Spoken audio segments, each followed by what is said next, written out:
গত ১ বছর ধরে আমরা তিলে তিলে বেশ কিছু স্বপ্ন সাজিয়েছিলাম। আমাদের নিজস্ব দোকান বাড়িটা একটু বড় করব বলে ভেবেছিলাম। এরই মাঝখানে যে দুর্ঘটনাটা ঘটে গেল সেটা ভাবতেও পারিনি। যাই হোক, এখন আমরা শাশুড়িমার ঘরটা রেডি করছি এবং উনি এসে যখন থাকবেন তখন যা যা প্রয়োজনীয় জিনিসপত্র সেগুলো সব কিনে নিয়ে এসেছি।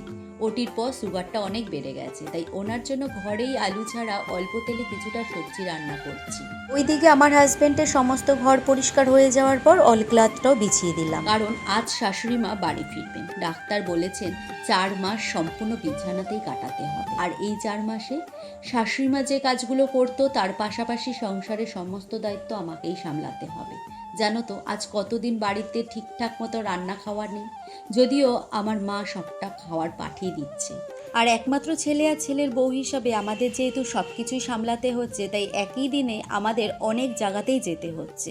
তার মানে এই নয় যে আমরা মিথ্যেবাদী। কাউকে কিছু অপবাদ দেওয়ার আগে না একবার সত্যিটা বিচার করে দেখো যে ঘটনাটা কী ছিল। পরবর্তীকালে কারোর সম্বন্ধে সবটা জেনে তারপর তাকে অসম্মান করে টেনে হিঁচড়ে নিচে নামানোর চেষ্টা করো। আশা করি আমার এই ভিডিওতে তোমার উত্তরটা তুমি পেয়ে গেছো।